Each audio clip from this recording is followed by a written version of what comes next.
From my right, we have Ken Vogel. Ken tracks the confluence of money, politics, and influence for Politico. He has covered politics and government at all levels, from small-town school boards to the presidential campaign trail. To Ken's right is Matea Gold, reporter for the Washington Post, covering money and politics. Previously, she was a political reporter for the Washington Bureau of the Los Angeles Times and Chicago Tribune, and at the Times, she covered national and state politics, as well as writing about the media. On Matea's right is Michael Beckel. Michael joined the Center for Public Integrity as a politics reporter in February 2012. His focus is on super PACs, politically active nonprofits, and the influence of money on elections. And finally, Evan Smith. Evan is the editor-in-chief, CEO, and co-founder of the Texas Tribune. Previously, for 18 years, he was at Texas Monthly, including 8 years as editor and a year as president and editor-in-chief. Welcome, panel. Thank you. So throughout the day, through our challenge winners, we saw a lot of really inspiring examples of work that it's going to help remove barriers that's preventing people from participating in the democratic process. I'd like to start the panel with maybe some barriers that still exist. And one is the sense that people have where they'll say, I don't vote because I don't think my vote matters, and I feel, in a sense, the election's already been bought. To what degree are they correct? And does the media play a role in that perception? Well, I can speak to the first part of it, to what degree they're correct. And I would say that's, to the extent that people have that perception, I think it's vastly incorrect. We've seen in the last 2 election cycles, 2 federal election cycles, that is 2012, 2014, which are the election cycles in which the Citizens United decision, the Supreme Court, the 2010 decision that really opened up the floodgates for big money coming into politics. That happened in 2010. There was a 2010 election, but we didn't really see the same level of outside spending in a big way as sort of allowed by Citizens United as we did in 2012 and 2014. And in both of those election cycles, by far the biggest spenders, at least on the disclosed side, and Robert and some others can talk about the difference between disclosed money and non-disclosed money and the difficulties in tracking the non-disclosed money. But on the disclosed money side, in 2012, the biggest spenders were by far the Koch brothers and their network of nonprofit groups, which Matea chronicled so effectively at the Post after the election, and Karl Rove and his super PAC and nonprofit group. They wanted to beat Barack Obama, and they lost. Ultimately, the voters decided that the message that they were putting forth with more than $1 billion worth of new, big outside spending was not one that they were agreeable to, and not one that they found to be in their best interest. In 2014, the biggest spenders of disclosed money, and that's a big caveat, disclosed money, were Democrats, Democratic super PACs and outside groups that had to disclose their spending, if not their donors, spent more money than Republican ones did, and Democrats got absolutely wiped out in the 2014 midterm elections at the federal level. So in both those cases, we saw the biggest disclosed spending not having the desired effect. And if you listen to folks who sort of were on the other side of those tidal waves of spending, who tried to message against that spending, use it against the party or the candidates who the biggest spenders were trying to help, you could even hear some suggestion that maybe there was a backlash. Not only did the big spending not have the intended result, it actually may have helped sort of formulate the opposite result. I think that when framing this question, it's actually important to take a step back and make sure we're asking the right question. Does money buy elections is actually not the correct question to ask. The correct question I think we should all be asking is, how does money change our campaigns and our politics, and by extension our government? And there's no doubt that the corollary to all the things that Ken just detailed is that, in fact, though, money is having an impact on our campaigns in other ways. One is that it's just changing who's running for office. And people right now, especially at a congressional level, have been told by their party committees that unless you have a very wealthy patron who's willing to finance a super PAC on your behalf, if you're running in a competitive district, don't even bother getting into the race. So that's one change. And I think that there's some data out there that also shows that money's also making our campaigns noisier and more negative. And so I think taken together, those are things that the public is hearing and feeling, and it does definitely contribute to a sense of disenfranchisement. And I was really struck going on the campaign trail in 2014, the difference between 2012, when we were just beginning to see a lot of this spending in a very large way, that it had really penetrated to sort of the perception voters had of politics. It would come up spontaneously in my conversation with voters when I was talking about a Senate race. They would bring up on their own the sense that billionaires had more power than they did. So that, I think that is something, just that having that perception, whether it's true or not, I think definitely is affecting voting and voting behaviors. Just to echo what Matea and Ken have both said, money alone doesn't win elections. Everybody, I think, in the field, practitioners, candidates, agree that you need to have a certain amount of money to run a viable campaign. Modern campaigning is expensive, and money helps candidates stick around and stay in the race. And we could be seeing that this year in 2016, where we've got 20 candidates running for president. Big money might help some of them stay longer than otherwise. But ultimately, voters are the ones who decide elections, and especially as you go down the ballot, individual voters can have significant influence in these races, and who you're turning out can have a huge impact. Just ask Eric Cantor when you start taking some of these things for granted. RB, if money determined the winners of political races, and that alone was the factor, David Dewhurst would be in the U.S. Senate. The world would be a very different place, imagine it, if Ted Cruz had lost that Senate race. Ted Cruz spent significantly, well, some of you may like that and some of you may not. Ted Cruz won that Senate race despite the fact that he was outspent. And you can go back many cycles to instances, Michael Huffington's Senate race famously in California, but you can go back many cycles to find instances in which money was not the determining factor. In some cases, money matters. In some cases, it doesn't. It's certainly harder to win if you have no money, but it's not impossible. Money is not ruining politics. If anything is ruining politics, it's insufficient disclosure of who's funding campaigns. Mm-hmm. And that's something we're going to talk about. I actually think that the other part of this is if voters feel powerless to affect the outcome of elections, at least at the state and local level, money is not the reason. Redistricting is the reason. Redistricting is killing democracy. Redistricting is the problem, not campaign finance. So carrying on that, and Evan, I'm going to start with you. I'm going to read the first two paragraphs of a Texas Tribune story from last week, and it's about Greg Abbott. And it said, how did Governor Greg Abbott raise $8.3 million in 9 days? An eye-popping sum even for a vaunted rainmaker. For starters, Abbott benefited from the support of 13 deep-pocketed backers, each of whom cut $250,000 checks to the governor's campaign, according to figures released Thursday. Right, within 9 days. So the end of the time at which the candidates at Texas can begin, elected officials can begin to raise money was June 22nd. So in the period of time between June 22nd and the end of that month, the end of the reporting period, Abbott raised almost $9 million, including 13 gifts of $250,000 from individuals, in a state in which we have no campaign finance limits. Right? We're the great laboratory experiment about whether limits on campaign finance matter or don't matter. So I guess the question, hearing your answer to my first query is, so this is still happening, despite what you're saying, that it might not always succeed. Yep. A, why are they doing it? What are they really going after? And B, is it inherently bad? I don't know that it is inherently bad, because it would require a provable causation for me to say that it was inherently bad.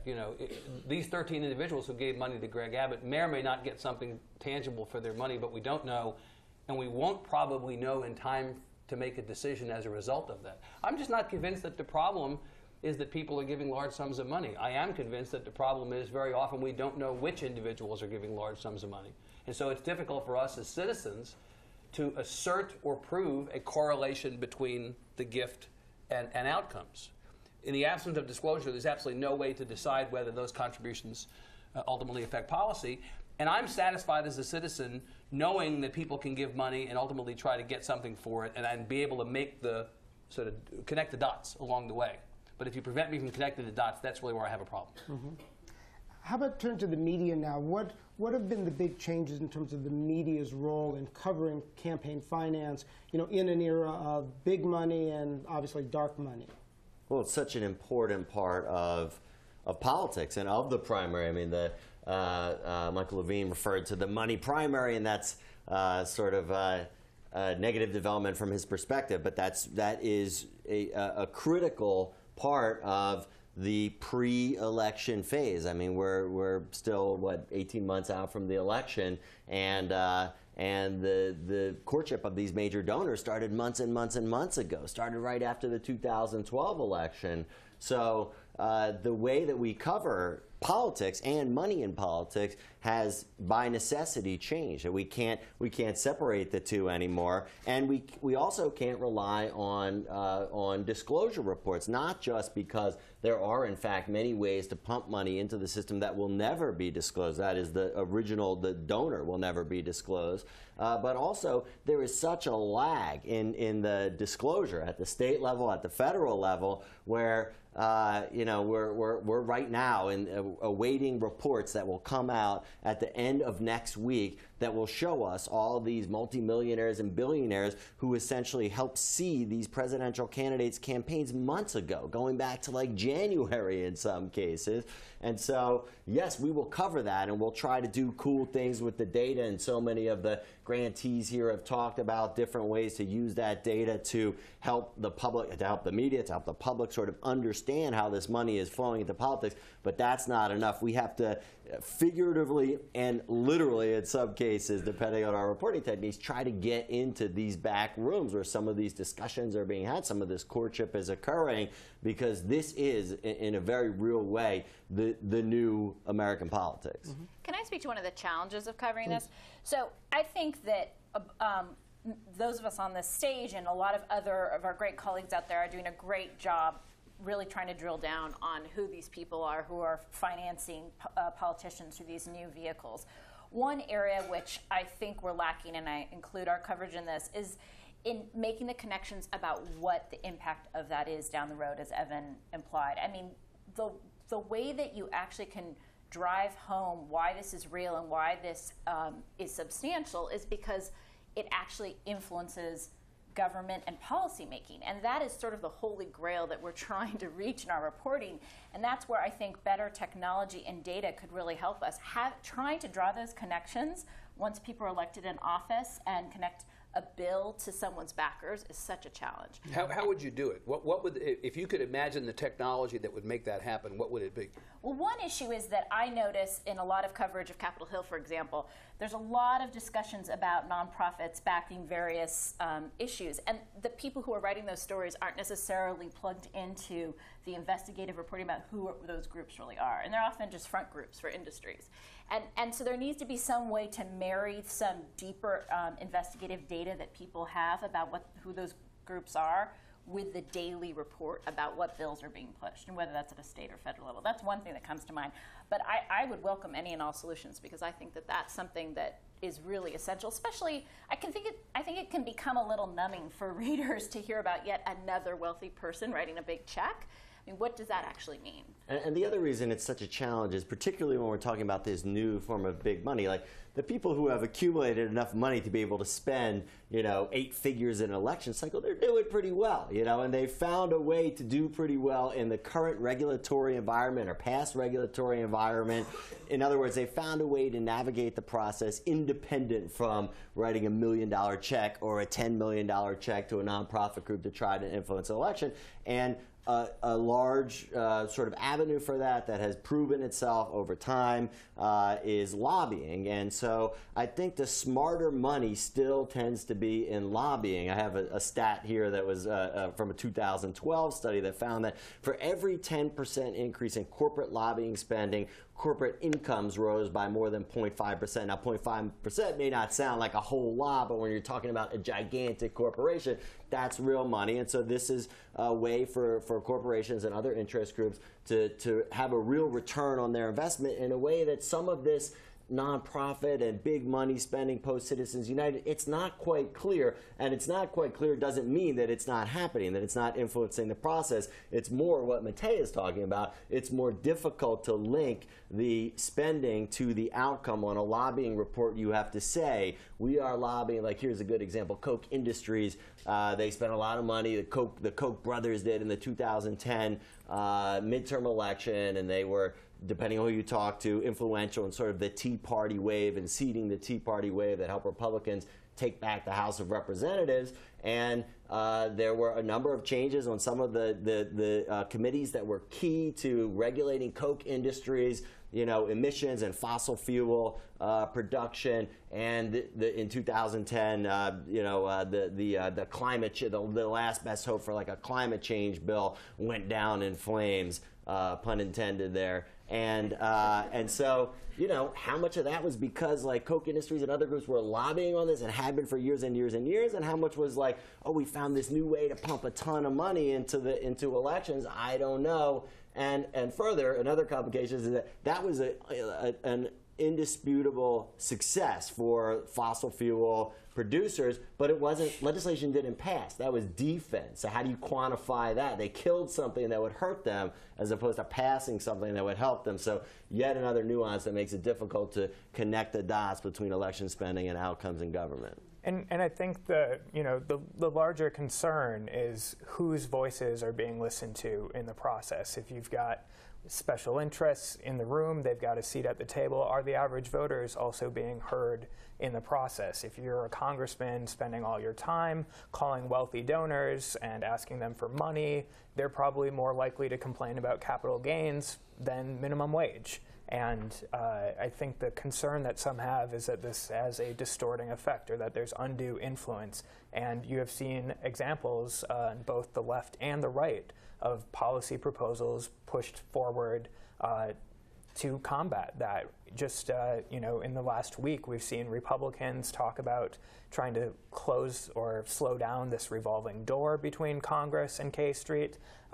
And this is not just something that folks on the left are talking about this year, but it can be a very difficult thing, but I think a very important thing for the media to try to connect these dots between the players in the system and what they're getting in return, and to show where those levers of power are. And RB, I'd say the media has an obligation, an opportunity, but also an obligation to report on government obstructing transparency and disclosure. As you know, we had a number of pieces of legislation in this last legislative session that attempted to make the campaign finance process in Texas at least much more transparent. Things did not happen. The legislature continues, for instance, to refuse to digitize its own personal financial disclosure forms filed with the Texas Ethics Commission so that citizens can see the sources of income that our part-time legislators receive and determine whether the work they're doing on our behalf is in conflict with the work that they do back home to make money. The fact that it's 2015 and legislators won't even allow their own personal financial disclosures to be digitized is absurd. We're building a bridge to the 20th century, basically, here, right? There was an attempt to shield the sources of income of spouses of legislators so that a citizen who elects a state senator, say, could not see whether that state senator's spouse makes money in a way that is in conflict with that state senator's activity. Fortunately, that was even a bridge too far for people in power, and that got vetoed. But there continues to be no transparency at all on the sources of dark money. There was an attempt this time to solve that problem. Once again, dark money will continue to go unreported on and undisclosed. Our elected officials have the power to make the process more transparent. The media has an obligation to report on obstruction by government in making government more transparent. That, to my mind, would make a big difference. And speaking of bridges to the 20th century, the Senate candidates, Senator Cruz or any senator that's out there is still filing their campaign finance reports by law on paper. House candidates, presidential candidates, PACs, super PACs, they all e-file. And this is a process folks have estimated costs taxpayers about $500,000 every year, and only about 1 out of every 5 senators, sitting senators, voluntarily e-files a copy of their reports with the FEC. And for the rest, we're waiting days, if not weeks, to have some very basic questions about their spending and fundraising answered. and are never able to actually download the data, or many weeks, if not months later, are able to download the data, because these things are literally coming in on like stacks of paper, like 100, 200, 300 pages deep, and it's important stuff about where these Senate candidates are raising their money and where they're spending their money, and it's I agree, it's sort of a purposeful attempt to obfuscate and make it difficult to access what should and what the law has recognized is important information that's in the public's interest. I should add before my next question that we're going to go with about 15 minutes left to your question, so I'd encourage you to, I'm going to be watching what you send in, and we'll go to your questions as well. So we talked about how technology is being developed, some by people in this room, to help make it easier for journalists to find hidden information. At the same time, we're in a period where there's a bit of a revolution in storytelling driven by technology, particularly in the area of visualizing data. And one of the things that's been tough about reporting money stories is people's eyes glaze over. Talk about, in your own world, how new forms of storytelling are going to allow what you do to connect with your audience better. If only we'd hit on that magic solution. I think we're experimenting with a lot of things at the Post that I'm excited about that I can't really talk about yet, but I do think that one of the things we are... obstructing transparency. Luckily, we're not a public as agency. we sit here. Come on, Matea. Yeah. I do think one of the things that will help our readers is trying to make some of these figures who are these billionaire benefactors or multimillionaire benefactors kind of more fleshed out figures in our political landscape. For better or for worse, they are now key players in everything that's happening. And so through data, if we can kind of connect them to the candidates that they are backing and show consistently the role that they're playing in their orbit, I think that's very important. One of the great things about campaign finance data is that aside from the undisclosed groups, you do have voluminous amounts of information. And so the key is to try to pull out what is the most relevant and the most essential. I think that there's a lot of great work to be done on the spending side and showing people where all the money's going and how people are getting rich. And I think that really resonates with readers who can make that really connect to those stories about who is taking the big cut off of all this money from these super PACs. RB, I'd say that within the newsroom, there's two issues. There's a mindset issue and a skills issue. The mindset issue gets to having to get comfortable with the idea that data journalism is not this little boutique thing that we put over to the side in the corner. When the Tribune started in 2009, the idea that you would have dedicated data journalists, that was actually a thing to talk about. Now data journalists are journalists. Every journalist is a data journalist, and every data journalist is a journalist. We have to stop making a distinction between journalists and data journalists. We're all data journalists, or we all ought to be. I think that's a mindset change. The skills change, I would cite Alberto Cairo's observation some months ago that we have to not just be teaching literacy to kids coming out of school, we have to be teaching numeracy. I thought that was one of the most insightful observations I heard on this subject, because all of us these days, from the top to the bottom of org charts at news organizations, are having to read spreadsheets, are having to read budgets, are having to understand tables of data, are having to do better than simple math, not super complicated, but at least understand how numbers work. And so I think from a skills standpoint now, we have to be thinking about numeracy as a precondition to doing any of the kind of work we're talking about. And also, piggybacking on something that Matea said earlier and that Evan just said, it's important to incorporate the campaign finance or other types of political data and documents, whether it's lobbying or tax forms or campaign finance data, personal financial disclosures, into everyday reporting. So you're not just setting out and being like, I'm going to do a campaign finance story and it's going to be a horse race story about who's raised more money. That's the type of thing that I think people's eyes glaze over when they start reading, because it's just like you become like sort of like inoculated to these huge sums, and you're just like, oh, more money flooding into the process. But to incorporate that into your reporting about legislation moving through Congress or a regulatory decision, there are ways that don't require a massive investigative enterprise to just introduce a little bit, like this industry that is now seeking this change before the Securities and Exchange Commission, donated X to the members of the majority committee that handle the nomination of the SEC commissioner, oversee the SEC. That's value added, and it's not like traditional campaign finance reporting. One really creative app that came out, I think it's in the 2014 cycle, and I can't remember the name now, but you all remember. It's a Chrome extension that basically, when you put it in, if there is a name of elected official, it immediately highlights CRP data of who their top contributors are. So it's sort of like a way to annotate a story automatically. Doesn't remember what it was called, but. Anyway, I thought that was like a very cool, creative way to do it. So sort of embeds in all political stories automatically some campaign contribution information. So if anyone else has ideas like that, we're more than welcome them.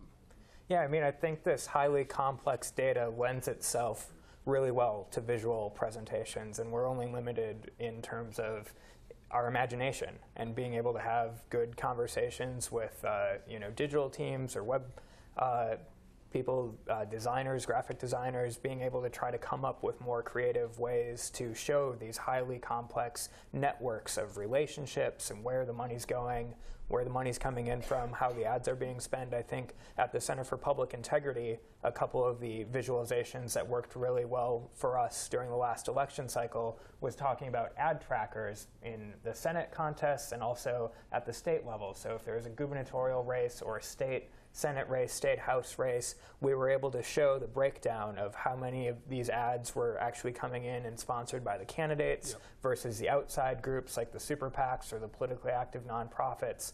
And that was something that we were able to update on a weekly basis all through the election season that people could keep coming back to and keep using as a resource.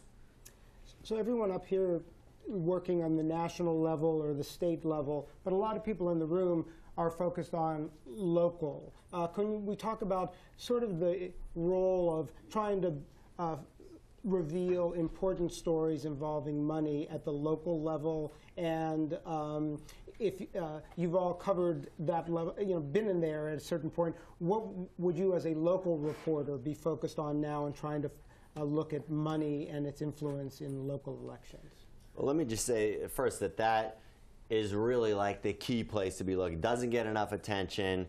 It's where these big interest groups or individual donors get the best bang for their buck, partly because fewer people are paying attention, partly because it's cheaper to buy ads or do whatever you might want to do, and partly because there are fewer voters and it's easier to reach people. And so I've seen some good examples in recent times, and not just from the national press sort of parachuting in, although I've seen some of that as well. But like one sort of key place to look is ballot measures, initiative and referenda are a place where you could see like a direct expression of corporate interest actually getting a question on the ballot before voters and then spending the money to promote it and try to convince voters on the merits of the argument.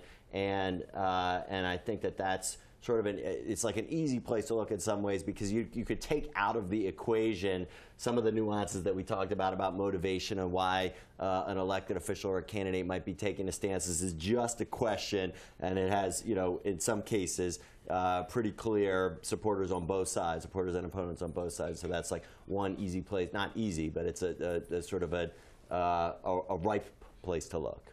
I would just say that as a former LA City Hall reporter, which was like one of the best beats ever, one of the great reasons to do this reporting as a journalist is not just because it's important to do and it's an important part of the accountability mission, but also because your readers probably arguably care about this much more than what's happening on a federal level. I mean, it's just much easier to make that connection with what's going on in people's daily lives. So I think you automatically have more engagement from people, and so that the payoff can be really great for those stories. There's enormous action in primary elections. Our general elections are effectively non-competitive in Texas and have not been for 20 years. But the primaries have gotten interesting because you have intra-party violence, right? Where the interesting action is from a journalism standpoint and from a citizen engagement standpoint, honestly, is Republican on Republican action, right? So in Texas specifically, you've got a bunch of cases in which you have interests coming in to fund challenges to theoretically or supposedly insufficiently conservative candidates in Texas. Only by the standards of Texas in 2015 would these supposed liberals be considered not conservative. But in these primaries, you have this ideological cleansing going on every 2 years. And the sources of funding often come from outside the district. They come from these interest groups that are set up expressly for the purpose of overturning the mulch of one end of the party.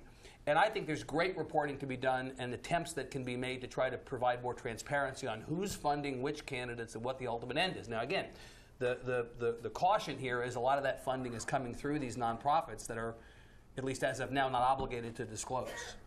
But that, to my mind, at the local level, there's huge amounts of work that can still be done to provide greater transparency within primary fights.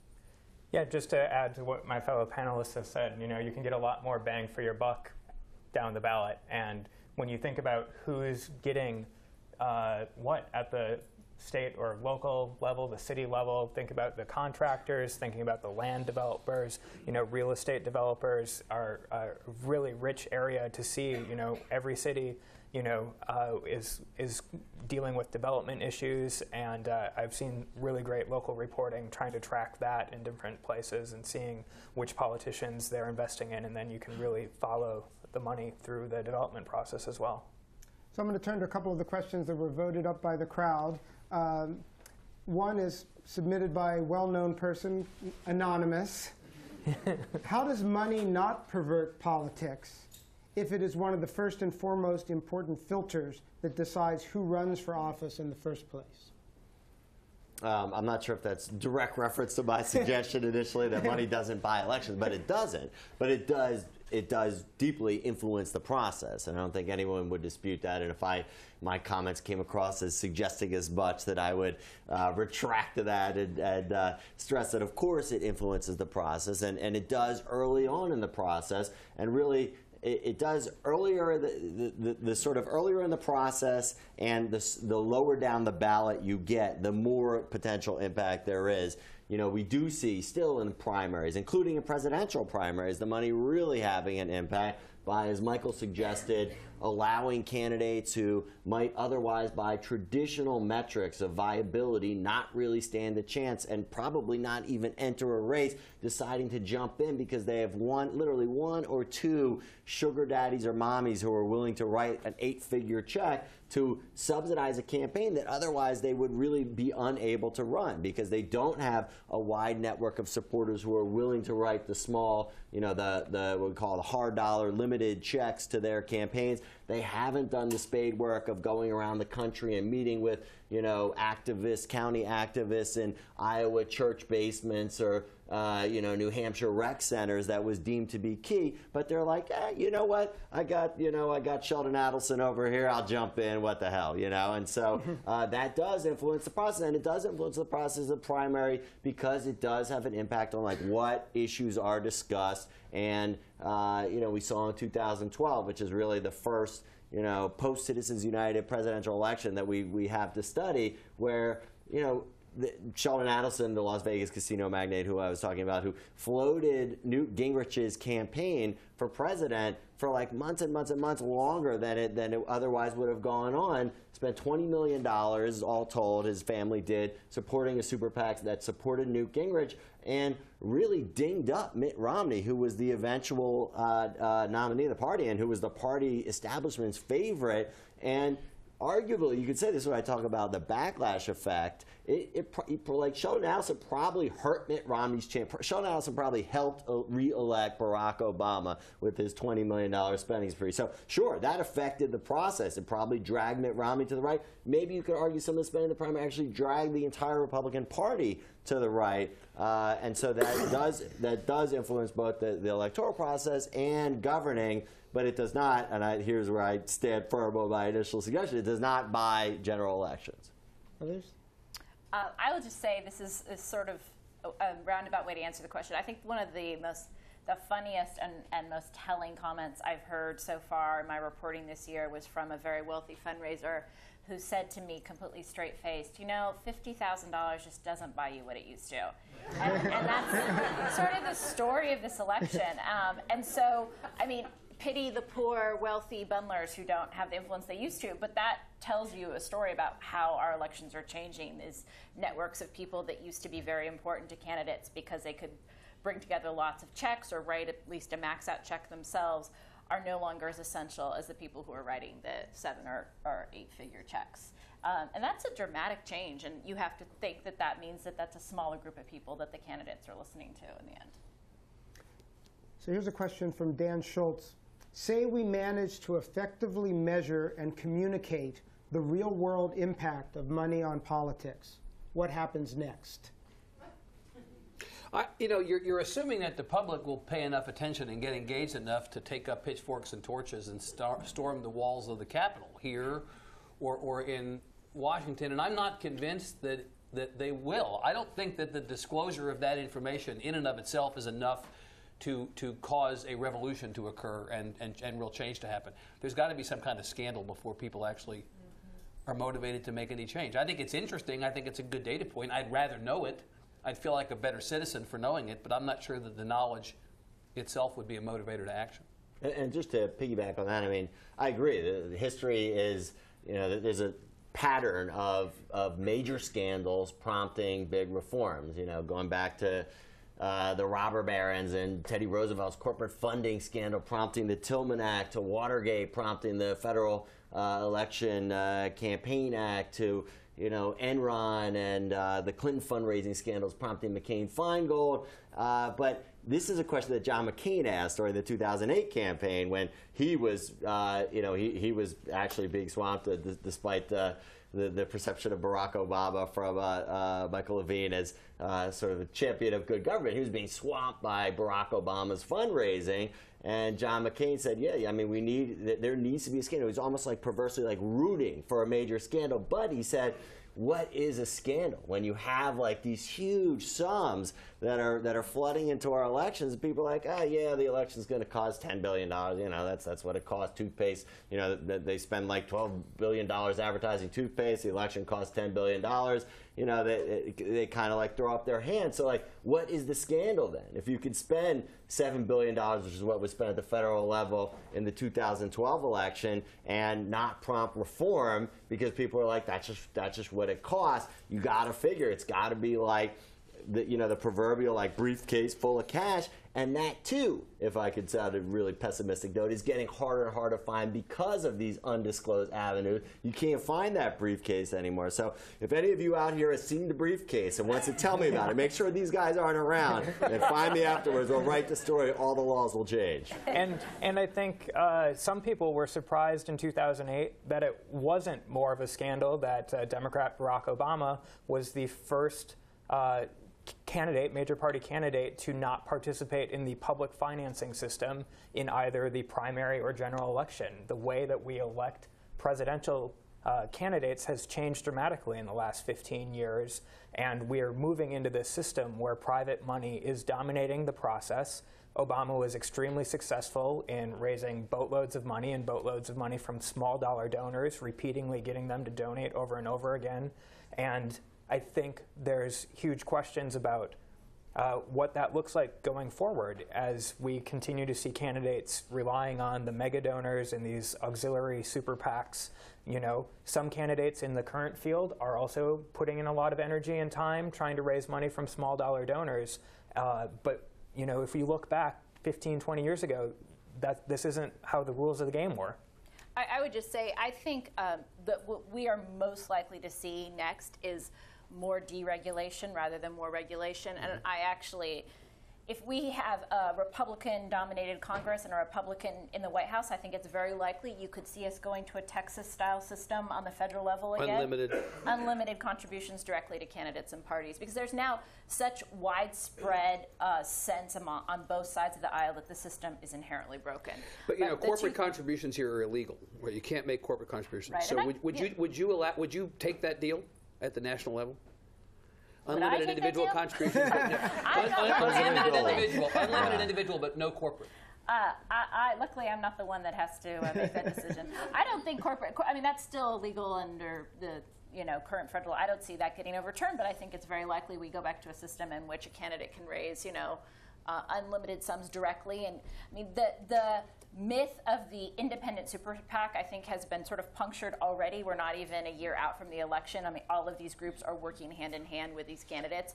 And I think there's now a sense that myth needs to be dismantled. And I should add, it's not just, I agree with you that if there's a Republican president and Republicans control both chambers of Congress in 2017, then we're going to see deregulation. But with Harry Reid as Senate Majority Leader in the lame duck session, they literally in the dead of night slipped into this omnibus bill, a story that you broke and ruined my whatever night that was, because it was a late night amendment to this bill that basically took a major step back towards the political parties themselves being able to accept soft money, these big contributions, not unlimited, but what was the total, like $390,000, something crazy like that.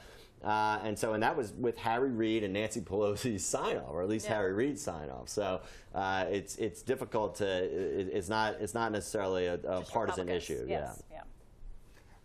I guess I'll stay on this. One of our PhD students, Shannon McGregor, gave me this before the panel, and it showed that this is talking about dark money. In 2012, it was about $300 million, and there's estimates that could double in 2016. Your job is going to be, when people go into the voting booth at 2016, that you've done everything you can to inform them to make the best decision. How much more difficult does this make your job, the fact that that amount of money is already high and now it could double?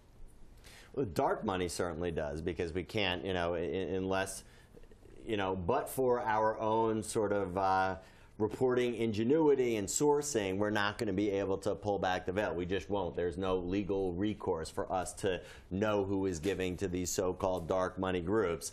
And so that, that makes it more challenging. As far as like going into the voting booth, I'll go back to what Evan said. I mean, voters do care about money in politics, and they routinely say in polls that it bothers them and that they think that big money has a disproportionately large impact on the political process. But when you ask them to rank the issues as far as what they go into the voting booth thinking, it's still way down the list. But below the economy and healthcare and even like issues of war and peace now are above it. And so it is a challenge, and it really, whether it's our failing, in our like inability to like bring this home in a way that really opens people's eyes, or whether it's just people prioritizing pocketbook issues, it just has not been something that has really swung elections. That not the money not swinging elections, but rather people's concerns about the money's impact and how money is shaping or affecting, influencing different candidates has not been something that has like swayed an election, and certainly at the national level in a routine way in quite some time. And I think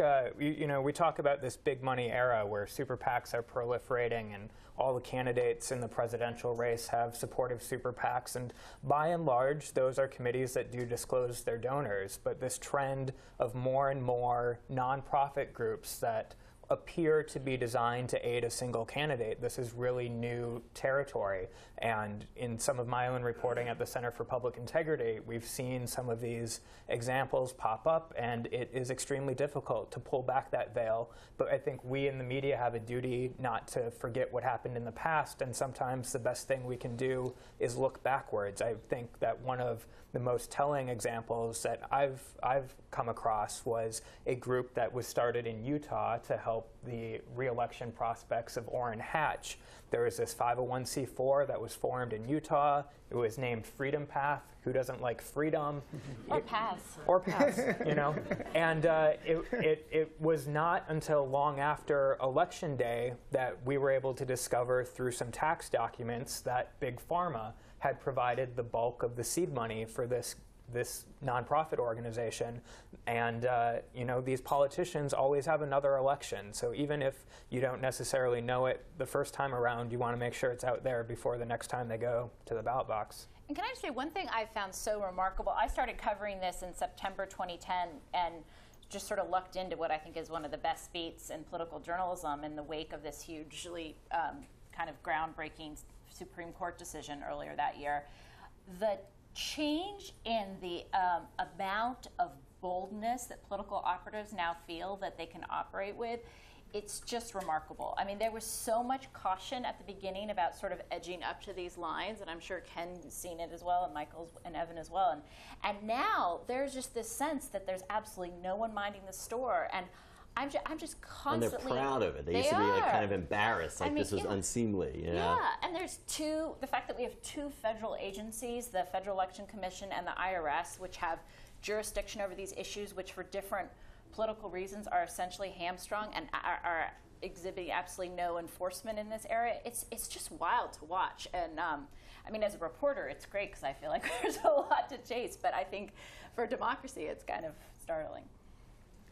Great. We are at time, so please join me in thanking our panel.